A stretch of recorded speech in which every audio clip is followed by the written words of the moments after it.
not in healthcare. I'm primarily in aviation, working with pilots and air traffic controllers. And I'm a human factors engineer, industrial engineer with background. And I own my own consulting company, myself and business partner in Washington, D.C. So if you want to talk about small businesses too, I'll talk about that. So we've all noticed, and we're quite aware of it, that there has been a lot of salary gaps between men and women. This is a study that actually NPR just recently put out. I saw there was a news article yesterday in Time that was really highlighting some more deep dive studies about this particular gap in healthcare in salaries. And here is healthcare, which is dominated a lot of cases by females, and there is a salary gap that exists there. So we know this is a problem. It's an issue. How do we address it coming from us, from your side? How do we say, let's go ahead and see how much can we get? How can we negotiate to say, I don't deserve to have a $2,000 gap. I'm the same as him. And how do we do that as females? So we know this is a problem. How do we address it?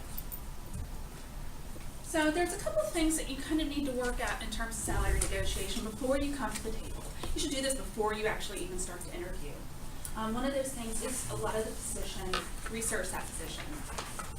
So in some cases, you might have to look at, is negotiation even possible? In a lot of cases, in a lot of industries, there are some cases where negotiation is not possible.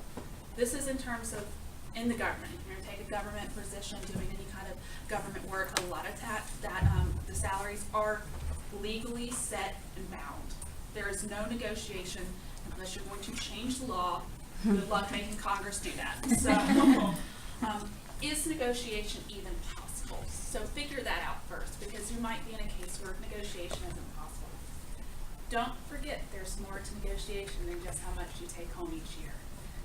Not just salary, paid time off. If, let's say, you are in an instance where you can't negotiate for more salary, because there are those cases, you can negotiate your benefits, and that is just as much gold in the, cash in the bank as it is salary. Paid time off is salary. Getting your medical benefits, maybe company might only cover 50%, negotiate to get 100%. Flexible work schedules.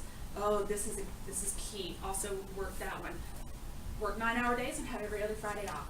That's great. See if you can negotiate things. So remember, negotiation is just not in salary. Even though that's what a lot of the numbers are driving.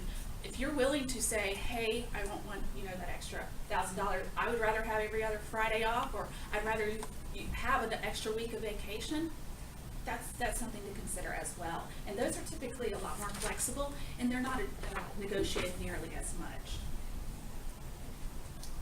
So some other things you should do in kind of preparation for salary negotiation is also look into company research.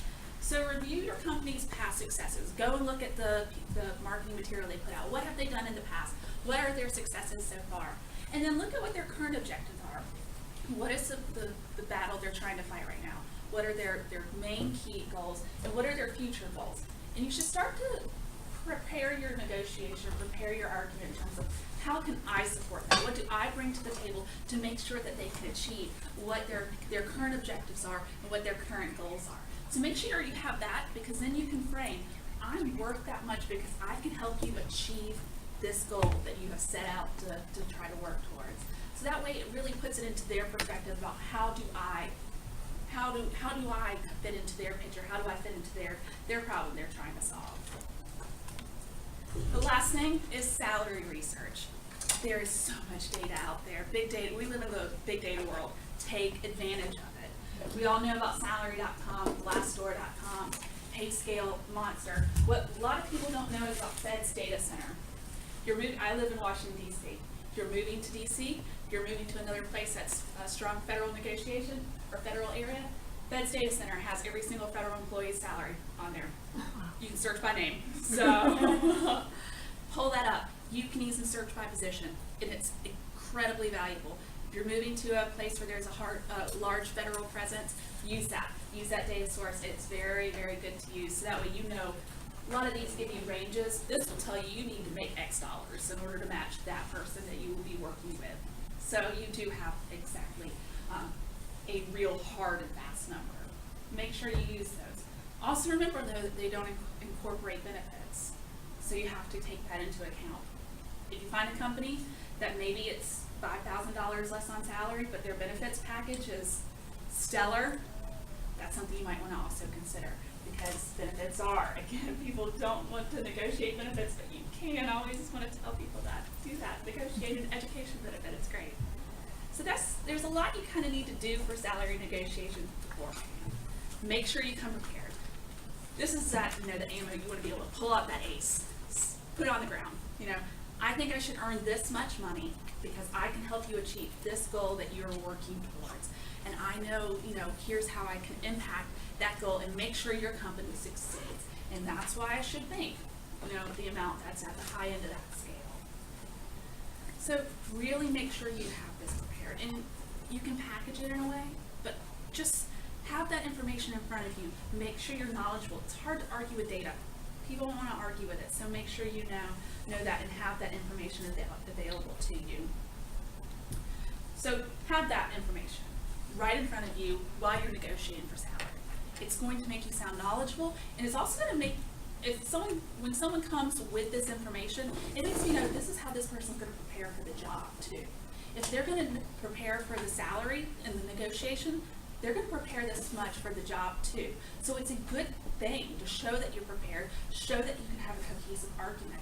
It's a reflection on, hey, if they're willing to put this much work into themselves, I know that they're going to be willing to put that much work into themselves. Have data. You don't necessarily have to present this to the person, but have it in front of you. Don't be afraid to reference it. And if they see you referencing, say, hey, I did some research. This is what I did. This is what I prepared. It's going to look good. You're doing your job for yourself. That means you're going to do your job for me when I hire you. The next thing is confidence. So when Corinne approached me about this particular topic, I come back to a story. So I travel all the time. So all of my life I'm in an airport. I come back to the story and I sit on the story. I was traveling a few years back by myself, and I was going to a conference. And I was on the airplane, I was leaving the airplane, and I noticed that the two women in front of me had Clemson University stuff. And I went to Clemson, and we were probably going to the same conference. And so I'm following them, kind of eavesdropping, listening. And there's one of the women was talking so great about her research. She was carrying a poster, so I knew she was presenting at this conference, had the poster in her hand, and she is talking it up to her friend, just energetic, excited. My thesis research is great, it's going to be groundbreaking, we're doing all this stuff. And so it's a Clemson person, we're going to the same thing. When we got to baggage claim, I said, hey, I'm Katie, I went to Clemson, graduated this year. So-and-so is my advisor. I said, I heard you talking about your, imagine you're going to HFES, going to this conference. This girl stepped back and said, oh yeah, my research is, it's not that big of a deal. It was an automatic shift. She went from talking so great and so confident with her friend to when I approached her as, a neutral ground, just an interested person. She kept saying, oh yeah, my research, it's not that big of a deal. It's something, very shy, very passive. And I had just heard her talking about how great it was going to be, how groundbreaking it was going to be, and how many publications she was going to get. And she really said, it's not that big of a deal to me. And I sat there and I was so frustrated. I wanted to shake her and be like, I just heard you talk about how great it is. I'm the person you should be having that conversation with, because I'm a potential employer. And the fact that she just was very shy and wasn't confident about it to me really says a lot. You have to have that confidence when you go into these negotiations. You have to talk at that same level. And so that's something we're really going to focus on. So we're going to try a couple of exercises, leaving not just sitting here. So we're going to be very active. So we're going to pair up real quick. So I'm going to show you this first one. It's kind of about establishing confidence, and I'll show you how this goes about. So I'm going to think about, I want you to think about something you're passionate about, something you care about. What is your current obsession? It doesn't have to be anything serious. Me, it's currently my gym. I love my gym. My gym is awesome. It's so great. The customer service is fantastic. They know every single person by name. And it's not just the person who you scans in and your name pops up. You will go up the floor and they will talk to you by name. It's great. The classes are amazing. What's so good about it is actually the clientele that goes there. It's mostly women and men who are interested in men. So it's wonderful because you're not being stared at. You're not getting that awkward stare. If you're getting that awkward stare, it's because they come to me and go, will you teach me your kettlebell routine? It's not me, it's great. It's wonderful. I would, I gush about it to all my friends. Like, you need to go join Vita. It's great. I can talk about it for forever, and I'm excited. I'm always like an ambassador for this gym, and they don't pay me. I pay them. So what I want you to do is pair up really quickly. Think about something. It can be something silly like the new nail polish that you found that you're obsessed with, like just fun. And it's something be silly as your gym, or your new favorite show, and just explain it just really quickly, and then switch. Try to keep that level of that thing you love. We're trying to establish some kind of confidence, some kind of excitement, passion. So just really quickly pair up. Let's see, we have 2. Oh, we're good. So pair up and just really quickly, 30 seconds, and then swap. Hi, yeah, come join us. Nice to meet you, Sadie. Hi. Would you like to start? No, you're fine. Sarah.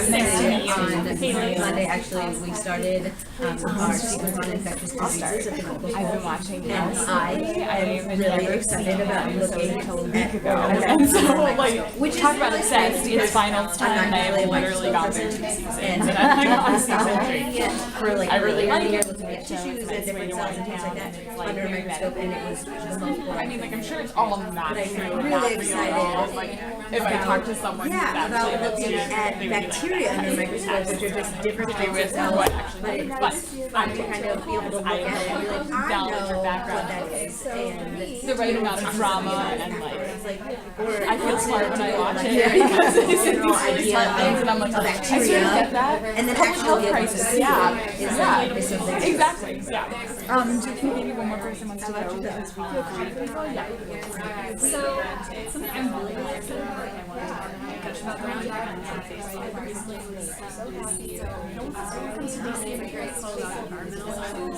easy, so I know you're here, it's about right, because it's a wide range of issues, new and different. what type of deal? So, yeah, I was just, it's mostly My boyfriend is really attached to that, and I would start. and I will come with you. Yeah. Always something inspiring, always something different. And a great lady. Yeah. So real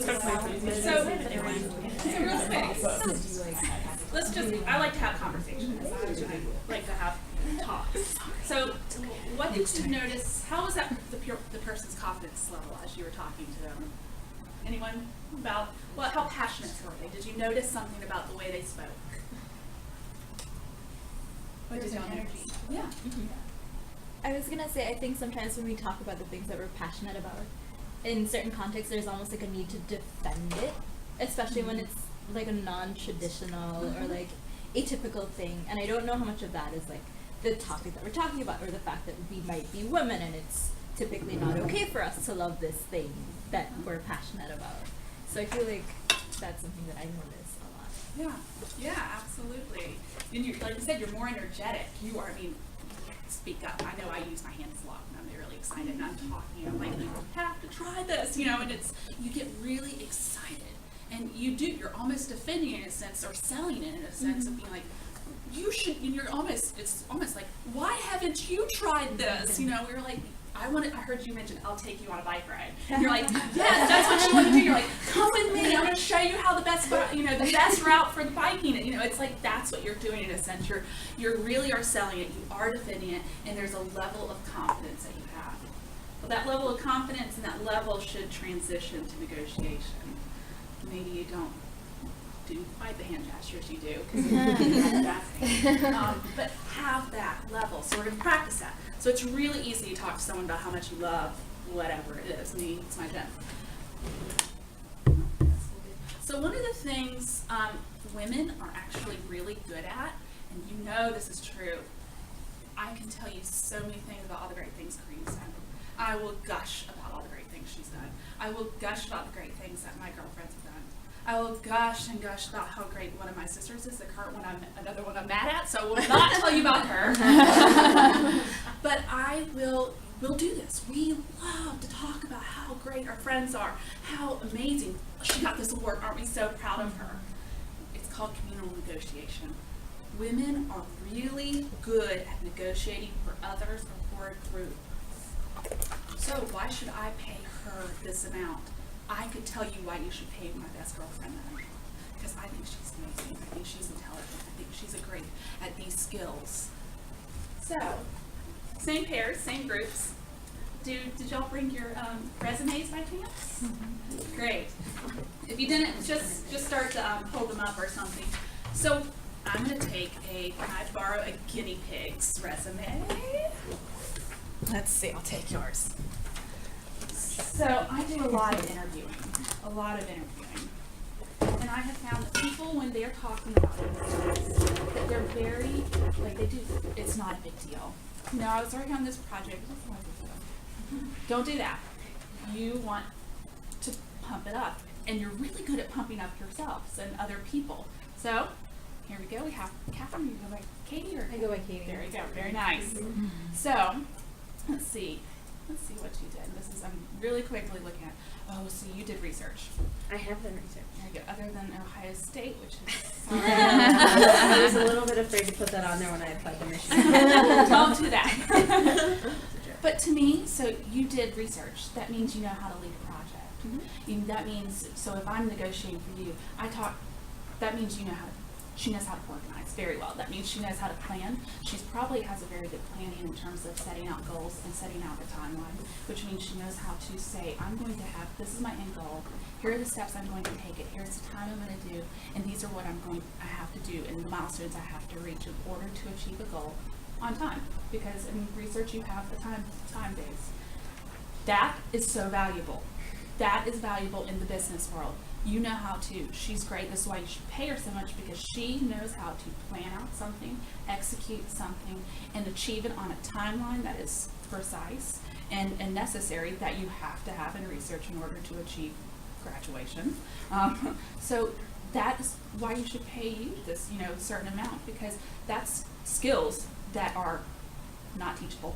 They're not teachable, and you've demonstrated it through doing this particular research, that is skills that I can't teach. I can teach you math.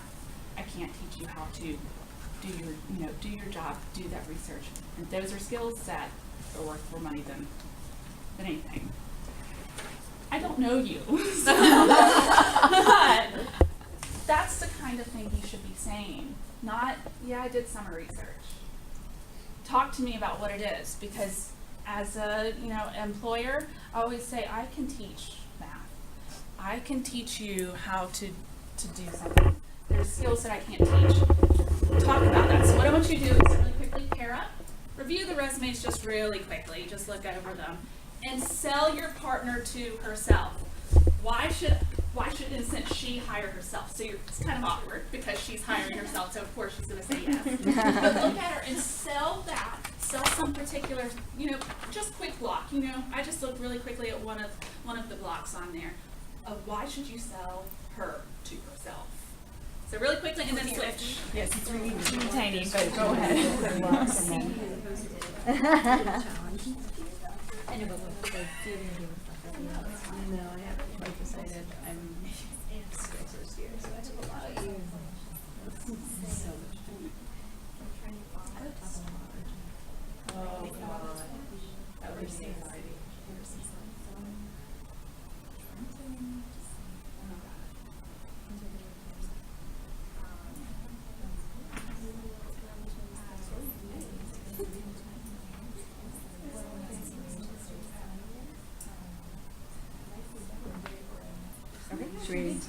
That sounds cool.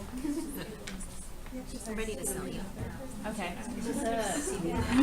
Saying like why you should be doing more. Yeah. I guess I can start.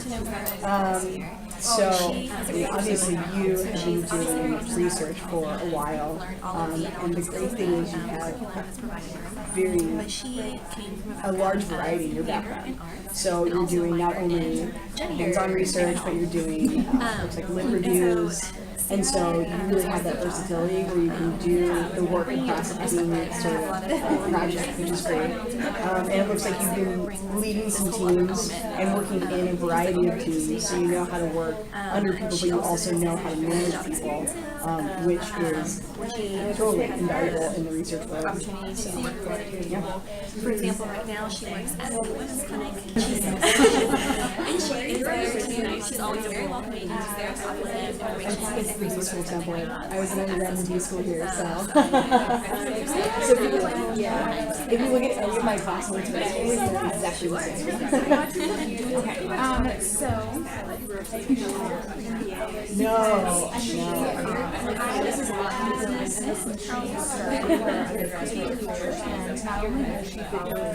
That she's that she really feels confident with, and that she is herself to be really professional and that's helping her. And so you can really see that.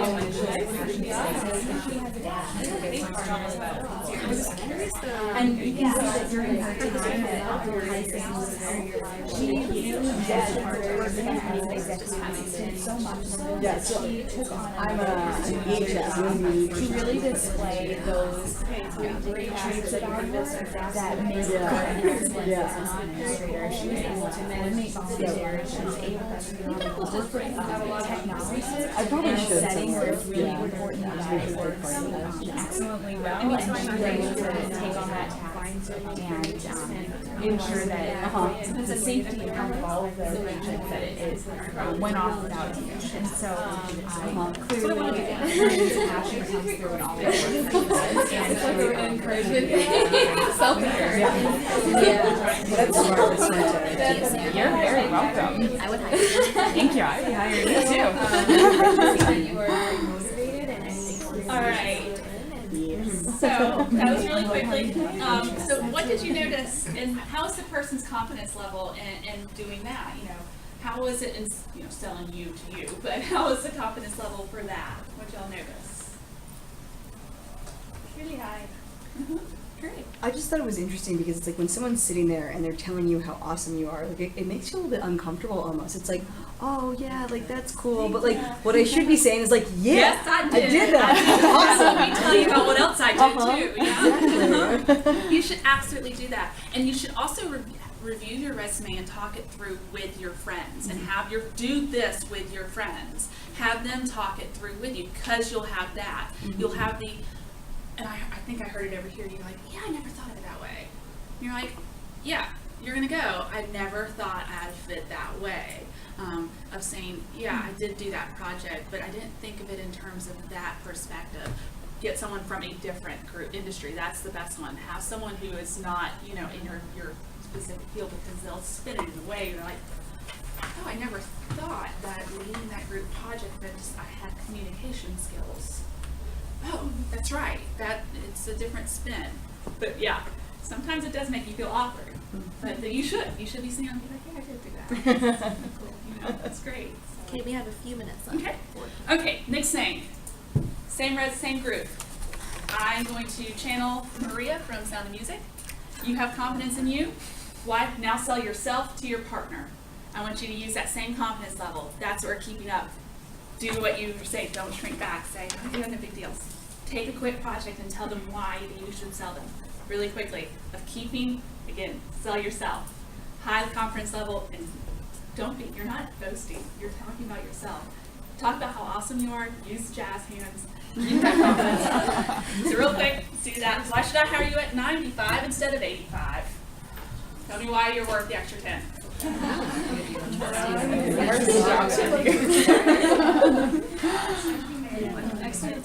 I'll go first. So because of my background here, I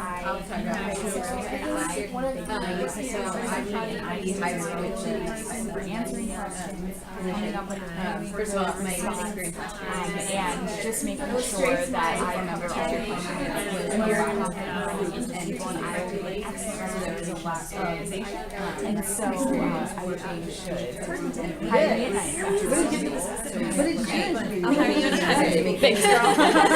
We know we did. We know what Okay, Yeah. so Our experience, like think it's really how to be when managing kind of expectations of a group, but also making sure that it's focused so that everyone has the same goals. And that I think is really explained to me so in the experience that I did as well over the course of the last year. I also think that that experience really gave me a lot of experience working with people that I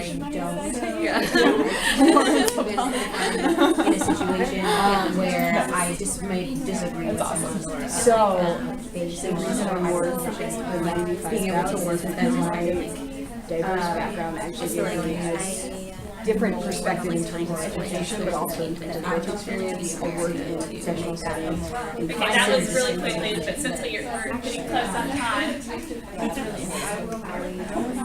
So what y'all notice about confidence levels?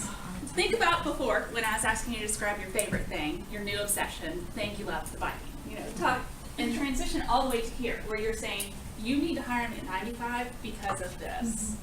Think about that. Were you at that same confidence level? Were you at that same passionate level? Were you at the same energetic level? A lot of times someone will feel like, oh, I'm boasting, I don't want to self-boast. You know, I've been taught always to kind of stand back and let my actions speak, or, you know, my actions speak instead of myself. This is a time when you don't have your actions to speak for you. You have to speak for you. It's going to feel awkward. It's going to feel strange. Stand up straight. Do it. You have to keep that confidence level. I seriously will sing, you know, I have confidence in me, sir, and I will have it in my head all the time whenever I start to do negotiations where I have to do things that it does feel awkward. We're taught to kind of sit back and be the passive person. And I'll have it. Negotiation is not the time for it. It's going to feel awkward. It's going to feel strange. It's going to feel weird. But you have to do that to keep the confidence level. Think about how much you talked about how much you loved whatever your current obsession is. Try to keep it at that. And it's okay to talk about yourself. It's great. You're not boasting. This is where you should be boasting. You're saying you need to hire me at this higher level, or you need to hire me, period, because they don't know you. They don't know your past. This is your chance. So we've talked about a few things. Make sure you come prepared. Do the research on the position, the company, on other salary databases that are available. And then make sure you present that. Because again, that's going to show that you come prepared, that that's something that's going to carry over into the job. And then have that confidence. Stand up. Be straight. It's going to feel strange. You can do this. It's good. Post-negotiation. Don't forget about benefits. Really don't. Negotiate benefits. Those are negotiable. Do it. Negotiate to get them to pay 100% of your health care. It's possible. You know, get that. Follow up. Don't be afraid to be the thorn in the side. It's okay. You're not ignoring them. They're probably busy. Don't be afraid to say, hey, I would like to point this out. Send the thank you letter or email. If you don't do that, I can tell you right now, as a person who interviews, you're automatically going into the no. If you can't follow up, can't send a thank you letter, send an email. That means you're not going to send a thank you letter or email in business. Send it. Send it. It's necessary. So that's real quick, and I can see folks outside the door. Any quick questions? I'm around for that. So, hope you learned something. Thank you.